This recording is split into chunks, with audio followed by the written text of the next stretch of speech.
Alright, what's going on, guys? So it is the next weekend. It's Sunday today. Last video, I think it was we were doing the bushes in the Suzuki. So yesterday I was pissing down with rain and came to the shed. Big dreams, man. Threw a battery in the Suzuki, fired it up. It was running on 3 cylinders, but it's sort of been doing that every time I fire it up, and then all 4 come alive a little bit later.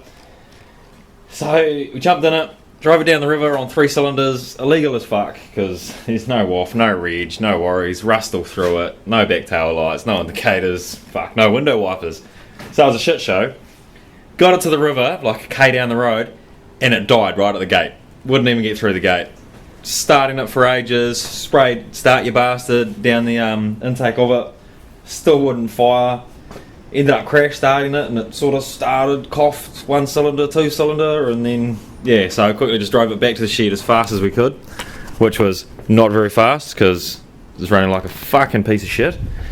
Which is weird because, like I said, like it was running on 3 cylinders when we done the bushes. I drove it around here a little bit, up and down the gravel road, and all of a sudden all 4 started firing, and it was running sweet. So I'm not sure what's really wrong. I was at the river and I pulled leads off and I had them sitting there trying to see a spark jump into earth, and I actually couldn't see any spark, but there obviously was some spark because it did fire up when we crash started it. So maybe the spark's just real weak, maybe the coil's going bad on it. Not too sure, but that really fucked me off, and not too sure if I want to involve too much more time in this at the moment because got other things on the go that I want to get into, and this thing's fairly rusty. It'll be a bit of fun at the river for sure, but I just don't want to involve too much time into it. So what I'm going to probably do is just park it outside the shed for now, and then when I've got some time and I can be bothered, maybe I'll throw another coil on there. Pretty sure I've got a coil sitting around off the TA20 tractor, so there's a spare coil there. Actually, it's probably right here. Yeah, we got a coil there and some other leads and shit, so got parts. Also got another spare motor at home that's probably got a distributor and all that sort of thing on it. So we can certainly throw that on there and see how that goes. But yeah, I'll fire it up now. I think I've got a battery in there. So we'll fire it up and see how many cylinders it wants to run on today. It is a fucking cool truck. It's just, yeah, too many issues.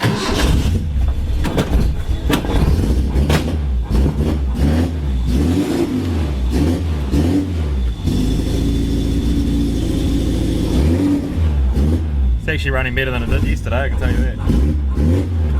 This sounds like all 4 now. Well, kind of 4. 3.5.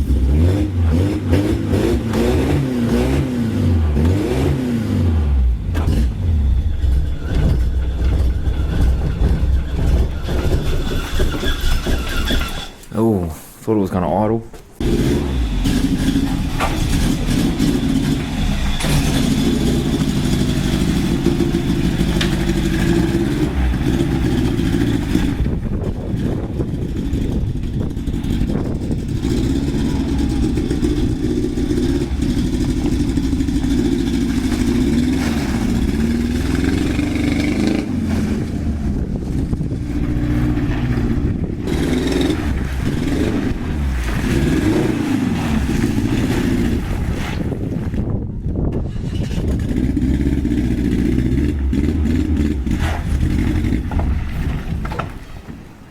Alright, so as you can hear, it's running like a complete fucking turd. So I'm not sure why, and it's probably a fuel issue. This thing sat for years and the gas tank's probably rusty, but it did have fresh gas put in it only about a few months ago, and a decent amount of it.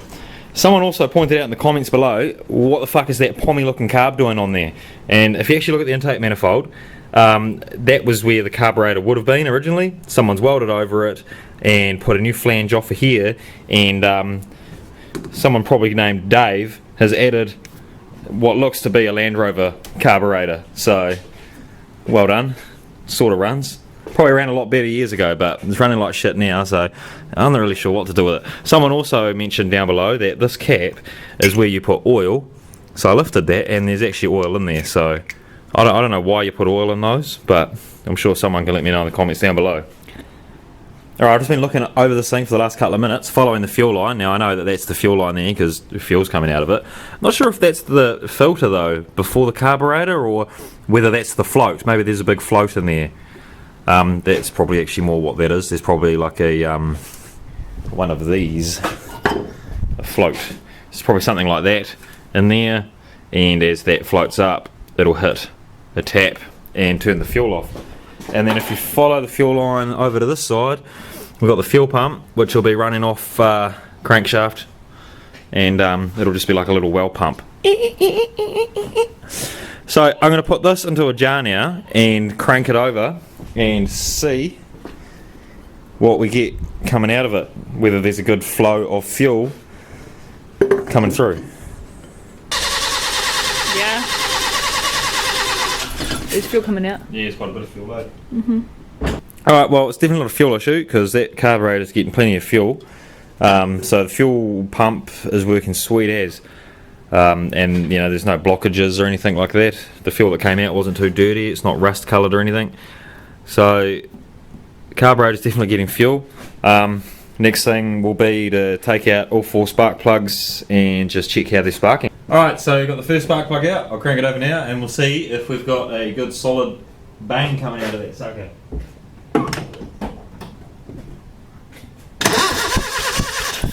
Can you see spark? Any spark? No spark? None? I don't think so. Do you want to push the start key and I'll have a look? We swap. Ready? Yeah. Stop. So, I don't know, there might be spark there, but it's fucking weak as shit. I'll take out the next spark plug and try the next. Alright, I got the second spark plug out. I just sanded back part of the alternator, so I know I've got a good earth going through into the spark plug. Crank it. Yeah. Okay, so there's good spark coming out of that one. Maybe it was my earth there. So I'll pull this first one back out. Oh, fuck. Pull this first one back out and try that first one again. Alright, so I just pulled the distributor cap off, cleaned up the points in the dizzy cap, and cleaned up the end of the rotor. I've also, the number 1 spark plug was one I couldn't seem to get any spark out of. So I put on a different HT lead that I had. I've got a whole bucket of the bastards. And also sanded up the spark plug, so kick it in the guts, bro. Bro.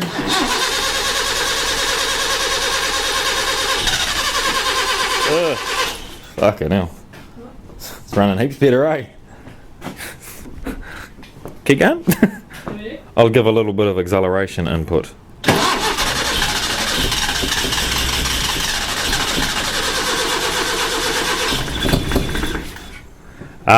When I pulled the dizzy cap off, I might have put it on like 180 degrees backwards. So I'll flick that. I'll be back. Alright, I'll put the dizzy cap on 180 degrees the other way. Try again.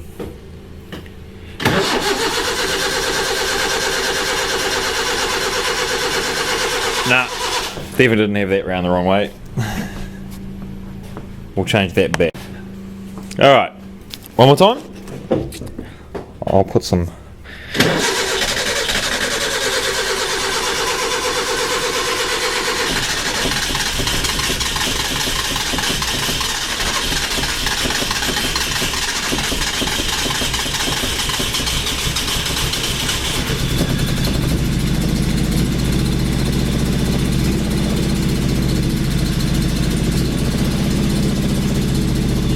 Nice. New rotor, 12A.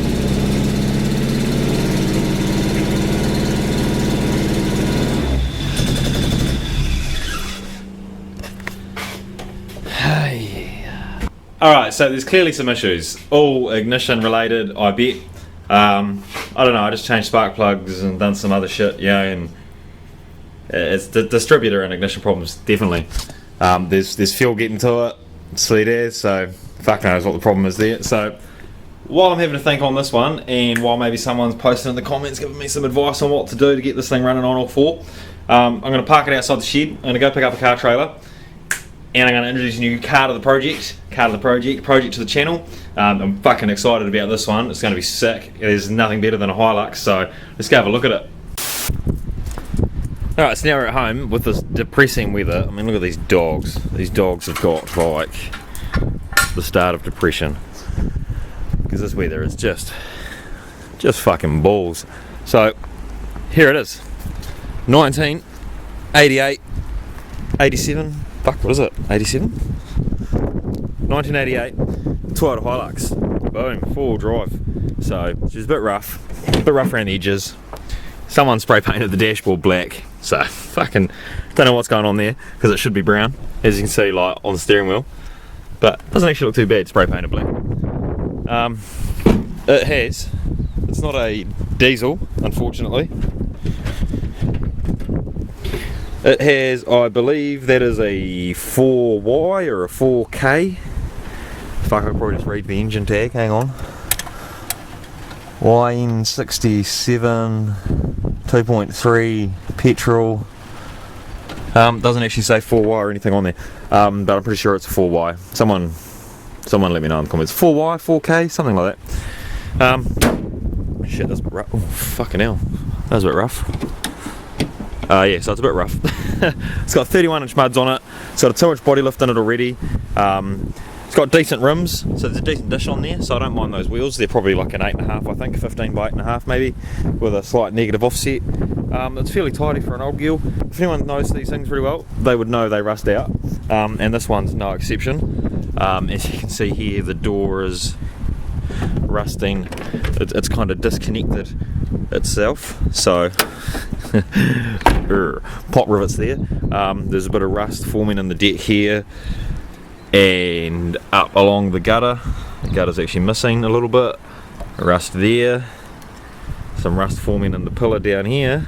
But check that shit out, bro. Let's have a look around this side. I've been known to do some pretty shit repairs, but look at fucking that. The windscreen's...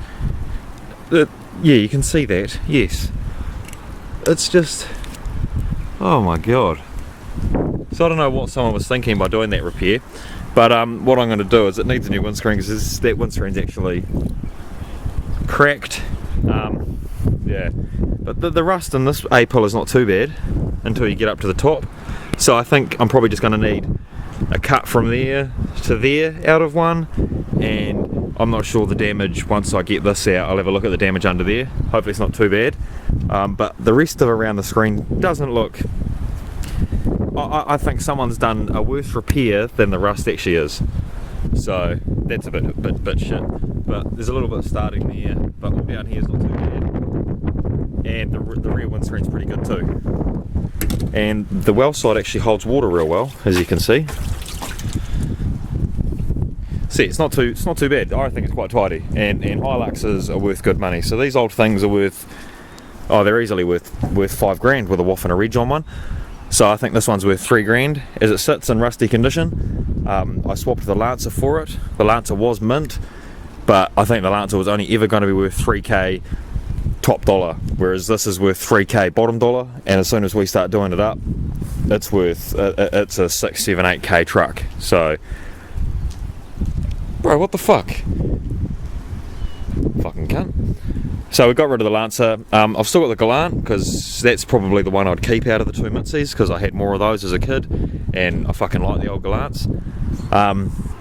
This Hilux build is something I'm pretty excited about. I've had a few 4-wheel drives, namely old Surfs.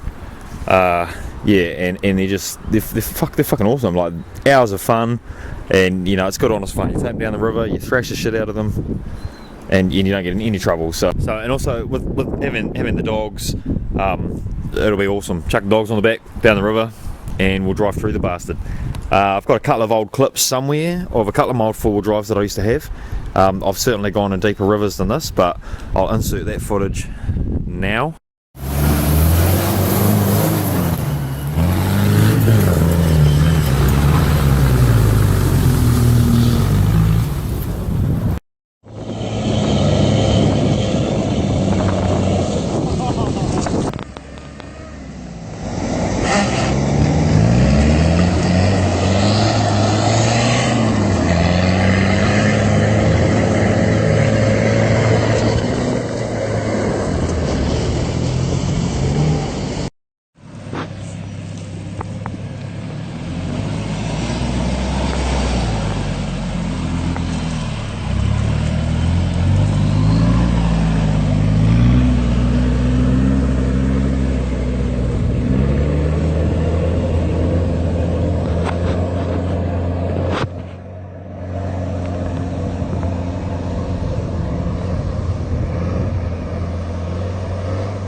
So that's the plan. We get back into that sort of shit. We get back down the river, we get in the mud. Hopefully we get that Suzuki running again as well. And then the missus can drive the Suzuki. I've got the Hilux. And it'll just be fun times. So the plan for this is new windscreen, some rust cuts, sand it back, throw some paint on it. It's not going to be mint, you know, we're not going to do it up real tidy, just a cheap paint job, you know, four-wheel drive styles, and some flares and a light bar and a roll bar, spotlights across there. I've already got a few CB radios, we'll mount those to the roof inside it, and also probably lift it up a little bit more, so it's already got too much body lift in it. And 31-inch muds. I'm thinking more 33-inch muds, and we'll get the front springs re-arced, if you can see that. I don't know, yeah, it's a bit dark, but that spring, the front spring, it's real common for them to pretty much go inverted because of the weight of the engine just causes them to sag. Yeah, interior's pretty tidy, gearbox feels alright, there's not too much rust under the floor. Yeah. So I actually haven't even driven this thing. Literally, like, the guy was keen as to swap, so I told him yes, sweet as, bring it round. He brought it over, drove the Lancer away, and I just drove this up the driveway, parked it up, and it's got a bad starter motor, so it won't start. So I've literally only driven it up the driveway. So the first thing to do is probably pull the starter motor out next time, on the next video. Well, we'll probably crash start it, to be fair. I'll probably crash start it, take it to the shed, drop a starter motor out of it, and rebuild the solenoid and new brushes in the starter motor, and she'll be bang on with a bit of luck. So yeah, throw us a comment down below if you're excited as much as I am for this build here. It should just be good fun. We'll be down the river, we'll be thrashing it, we'll be through the river. Dogs with us, you know. So yeah, and still got to do something about a clutch for this thing. Someone commented, trying to roll coal, that an Evo 4 through 9 clutch spline is the same. So if anyone can confirm that as well, he said he's got one in his ute, so that's fucking sick. I'll have to go back and read his comment again for what pressure plate I need to use with that, because that's probably what I'll start looking for next, if that works. Also, someone also posted, did I put the clutch plate in backwards? Not sure. So here's an old clutch plate that I've got lying around. Now if you look at it sideways, you've got one side that doesn't stick out and one side that always does stick out. I would have put it in with the skinny side to the flywheel. So here's an old pressure plate that I took to with a grinder. Sick can't. So here's my clutch plate. I would have put it in with that side there that sticks out that way. So the flatter side would have been to the flywheel. So if that's wrong, then let me know in the comments. And I guess that'll be the first thing to try, is pull it out and flip the clutch plate and put it back together. Although I would have thought they're fairly symmetrical, and even if it was in the wrong way, yeah, I don't see how it would even slip. I'm not sure. Let me know. So if you're here for the first time and you've managed to watch this video that long, good on you, because it's been a pretty shit video. Give us a thumbs up or a thumbs down. Give us a comment below, and we'll see you on the next one. What's going on?